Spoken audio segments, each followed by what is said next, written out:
बच्चों आज हम पढ़ेंगे पुष्प की संरचना और पुष्प के कार्यों के बारे में। तो बच्चों सबसे पहले हम देखेंगे कि जो पुष्प के भाग कौन कौन से हैं। पुष्पवृंत या फिर पेडिसिल, पुष्पासन या फिर थैलेमस, बाह्य दलपुंज या कैलिक्स, दलपुंज या करोला, पुमंग या एंड्रोसियम और जायांग या फिर गैनोसियम।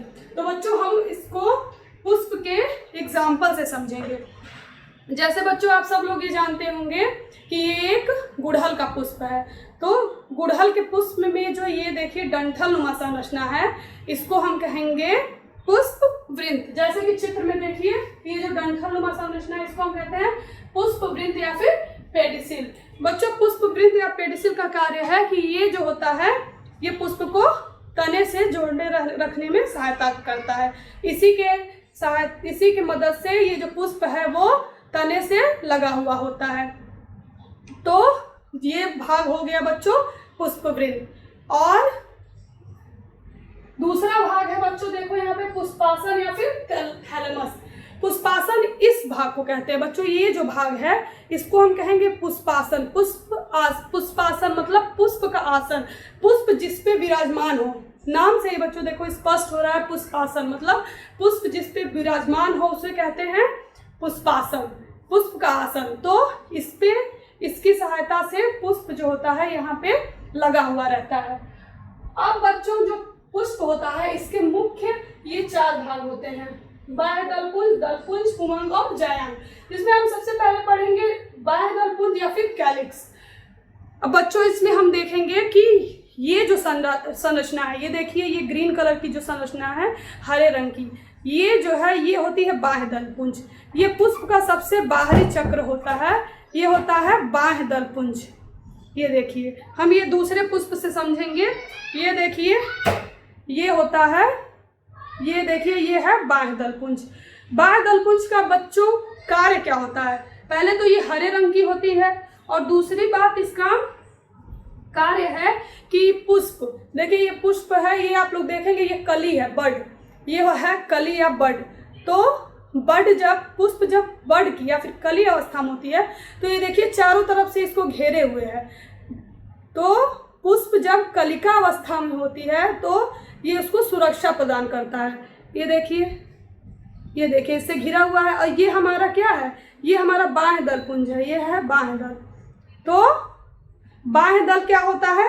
पुष्प में हम जैसे देखेंगे ये जो है हमारा बाह्य दल है। तो इसका मुख्य कार्य क्या है? ये तो हरे रंग का होता है और दूसरा इसका मुख्य कार्य है पुष्प जब कलिका अवस्था में होती है तो ये क्या करता है? पुष्प को सुरक्षा प्रदान करता है। तो बच्चों ये हो गया हमारा बाह्य दलपुंज या फिर कैलिक्स। अब हम लोग पढ़ेंगे दलपुंज या कोरोला। तो अब बच्चों एक और चीज है कि जो बाह्य दलपुंज या कैलिक्स है इसकी जो एक इकाई होती है, केवल एक जो होता है सिंगल, या फिर इसमें हम लोग समझेंगे जो एक इकाई होती है, ये एक इकाई जो है इसको हम कहेंगे सेपल। एक इकाई को कहते हैं सेपल और इसकी संख्या हर फूल में अलग अलग होती है। ये 3 हो सकते हैं, 4 हो सकते हैं, 5 हो सकते हैं। तो बाह्य दल के बारे में हम क्या समझे बच्चों? बाह्य दलपुंज जो होता है इसको कैलिक्स कहते हैं और ये ग्रीन कलर का होता है और इसका कार्य होता है कि पुष्प जब कलिका अवस्था में हो तो वो पुष्प की सुरक्षा करता है। और ये जो होता है इसके सिंगल जो इसका वो होता है, एक इकाई जो इसकी होती है, इसको हम कहते हैं सेपल। अब बच्चों हम लोग दूसरा पढ़ेंगे दलपुंज या फिर कोरोला।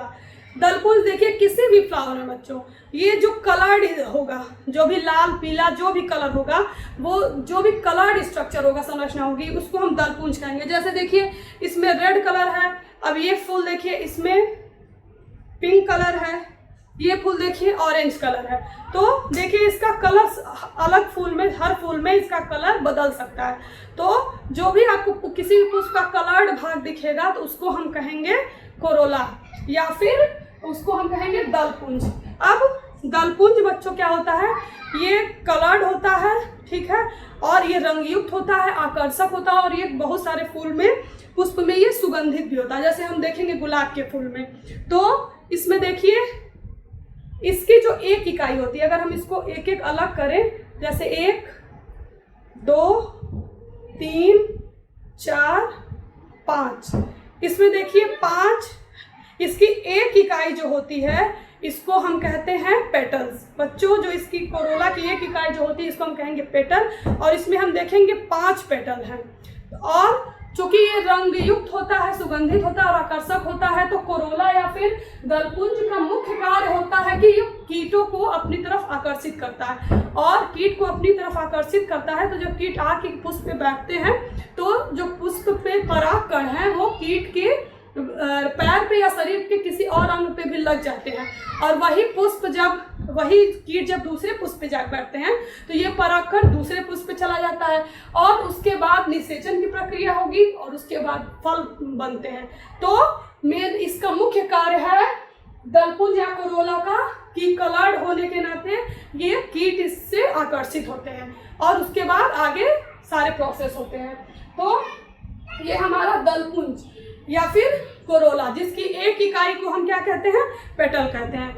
अब बच्चों हम ये देखेंगे पुमंग या फिर एंड्रोसियम। पुमंग या एंड्रोसियम हम फूल में देखेंगे बच्चों। आप लोग को ये दिख रहा होगा, इसमें ऊपर जाके पीला है और नीचे एक ऐसे तंतु की तरह संरचना है। इस पुष्प में हम लोग एक और पुष्प में देखेंगे, इसमें देखिए दिख रहा है ये देखिए, इसमें देखिए ये एक तंतु की तरह संरचना है, यहाँ देखिए ये, और ऊपर ये है। तो ये बच्चों है पुमंग या फिर एंड्रोसियम। पुमंग या फिर एंड्रोसियम जो होता है ये 3 पार्ट है। ऐसे तो इसके मुख्यतः 2 पार्ट है, परागकोश या एंथर और पुतंतु या फिलामेंट, लेकिन ये जहाँ जुड़ा होता है इसको कहते हैं यूजी या फिर कनेक्टिव। तो ये 3 पार्ट हो गया, परागकोश या एंथर। बच्चों ये परागकोश या एंथर जो होता है इसी में पॉलन ग्रेन्स बनते हैं, मतलब परागकण इसी में बनते हैं, परागकोश में। तो इसका मुख्य कार्य हो गया कि यहाँ परागकण बनते हैं। अब बच्चों आप लोगों ने देखा इसकी 3 संरचना हो गई, एंथर, परागकोश, योजी या कनेक्टिव, और ये जो संरचना है ट्यूब की तरह इसको पुतंतु कहते हैं। इसमें भी हम लोग समझ लिए कि ये जो भाग है ये लंबा वाला भाग है फिलामेंट या पुतंतु है, और जो ऊपर वाला ये भाग है ये है परागकोश जिसमें परागकण बनते हैं, और जिससे जुड़ा रहता है इसको कनेक्टिव कहते हैं। अब इसका जो ये भाग है जो पुमंग बच्चों ये नर जननांग होता है, और जो जायांग हम पढ़ रहे हैं, जायांग या गाइनोसियम, ये जो होता है ये पुष्प का मादा जननांग होता है। और ये जो होता है आप देखिए, हम लोग पहले पुष्प से समझेंगे कि ये देखिए 3 भागों में डिवाइड है।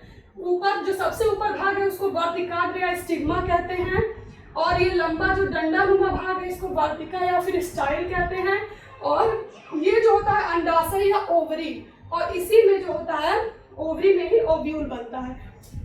और पुष्प में इसे समझेंगे कि जैसे ये है पुष्प, इसमें देखिए ये जब हम निकालेंगे, ये डिसेक्शन जब हम करेंगे तो हमें ये संरचना मिलेगी। ये देखिए आप लोग भी करिएगा बच्चों तो ये आप लोग को समझ में आएगा। ये देखिए ये संरचना है, ये देखिए इसमें सबसे जो ऊपरी भाग है बच्चों ये वर्तिकाग्र है, वर्तिकाग्र या स्टिग्मा। ये जो ट्यूब वाला भाग है ये लंबा भाग है, इसको हम कहते हैं वर्तिका या फिर स्टाइल। और जो सबसे नीचे वाला भाग है ये जो फूला भाग है इसको कहते हैं अंडाशय या ओवरी, इसी में ओव्यूल्स होते हैं। तो हमारा जो जायांग या गाइनोसियम या फिर जो मादा जननांग है वो 3 पार्ट में डिवाइड है, और उसमें वर्तिकाग्र या स्टिग्मा, ट्यूबुलर स्ट्रक्चर वर्तिका या स्टाइल, और नीचे जो फूला भाग होता है उसको अंडाशय या ओवरी है कहते हैं। अब बच्चों मादा जननांग जो होती है इसका कार्य क्या होता है? मादा जननांग में जब यहाँ परागकण बनेंगे तो ये परागकण मादा जननांग पे, चूंकि ये ऊपर जो होता है ये लसलसा होता है, तो ये जो परागकण होते हैं ये यहाँ आके चिपक जाते हैं, और यहाँ चिपकने के बाद वहाँ से जो पॉलेंस होते हैं वहाँ ट्यूब जर्मिनेट करता है और ये नीचे आके ओवरी में जाते हैं, और ओवरी में ही बच्चों फर्टिलाइजेशन या निषेचन की प्रक्रिया होती है। जब निषेचन की प्रक्रिया होगी तो नए फल का निर्माण होगा। तो ये है बच्चों मादा जननांग। तो हम लोग क्या पढ़े हैं, पहले तो पुष्प के जो भाग है पुष्पवृंत या पेडिसिल, पुष्पासन या थैलेमस, बाह्य दल कैलिक्स, दलपुंज या फिर कोरोला और पुमंग या एंड्रोसियम, जायंत या फिर गाइनोसियम। पुष्प में समझेंगे ये जो बाहरी भाग है ये पुष्पवृंत है, ये जो बच्चों भाग है कैलिक्स है। और बच्चों कई पुष्प ऐसे होते हैं जिसमें देखिए ये एक संरचना पाई जाती है, ये ऊपर रहती है, इसको कहते हैं हम ईपी कैलिक्स। किसी किसी फूल में होता है, ये गुड़हल के फूल में है, इसको कहते हैं हम ईपी कैलिक्स। तो ये जो बाहरी डंठल नुमा संरचना ये पर्णवृत्त, इसके बाद ये जो संरचना है इसको हम कहते हैं बाह्य दल, और ये होता है दल।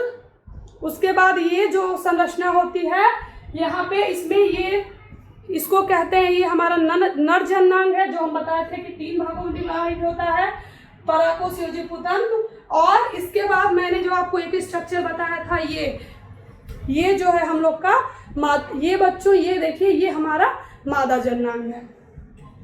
ठीक है बच्चों, फिर मिलते हैं अगले क्लास में।